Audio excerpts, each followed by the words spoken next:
The Supreme Court today came down with a very important question involving when police can search a smartphone. Now, the doctrine that was under question before the High Court is, can the police, after making a perfectly lawful arrest, search the contents of a smartphone? And this was called the search incident to arrest doctrine. The police had taken the position, look, if we can look through someone's wallet, if we can look through someone's pocketbook, why can't we look through their smartphone? And the Chief Justice, writing for, in essence, a 9-0 court, a unanimous decision, said smartphones are different. Now, why are smartphones different? Well, first of all, smartphones don't present a danger to the police officer. So while he can certainly look at the smartphone to make sure it's not a bomb or a razor blade isn't attached to it, other than that, it's not a danger to him, and he has to stop looking at it. And second, smartphones really can't be destroyed as evidence. So the search incident to arrest doctrine was justified by, well, let's let the officer search things in someone's possession so she doesn't use them as a weapon against the officer or she doesn't destroy them as evidence. And those problems weren't presented by the smartphone. Then the other thing His Honor did is he said, look, we have to look at what the technology really is. And he said these aren't really even phones. These are pocket computers, and they contain millions of pages of information. And in fact, he even categorized all the information in a smartphone. He said one way smartphones are different is all the information is in one place.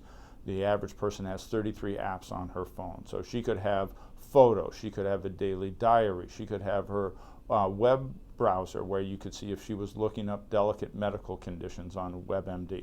So it's all in one place. Second, the detail that the smartphone has is greater than any detail you would have in your wallet. So a photo might have a GPS locator on it, a date stamp on it, might even be tagged from someone else's photo.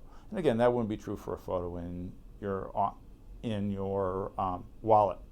And then he said, third, the information can be put into context. We know where it's come from, where it's going, when it was created.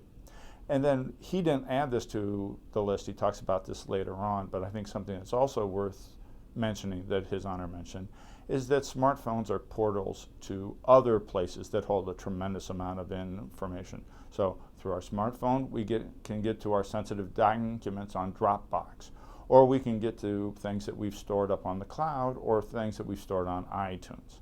So he said because of all this tremendous ability to not only host information, but allow us to go and find information elsewhere, we obviously have a very high privacy need. Now notice, he doesn't say that the smartphones can never be searched. He simply says, get a warrant. So how would you go about doing that? You simply wrap the phone up in tinfoil. That stops it from communicating with the outside world. It can't send out that signal saying, hey, do you have some more cute cat videos to send me? No, and a fancy term for this is Faraday bags. They're basically baggies made of tinfoil. So the officer, when she looks at it, makes sure it's not a bomb, she can simply put it in a tinfoil bag, and if she has probable cause to convince a judge that they have reason to search the phone, such as if they arrest someone during the process of making a drug deal and they hear the phone going off, a judge might very well say, you know, there's probable cause to believe that there's evidence of drug dealing within the smartphone, and I'll give you a search warrant to look into the smartphone for information about drug dealing. So in no way is His Honor saying that they can't be searched. He begins and ends the opinion literally by saying, get a warrant. And that really isn't much of a burden now. In fact, there are iPad applications for officers to get warrants.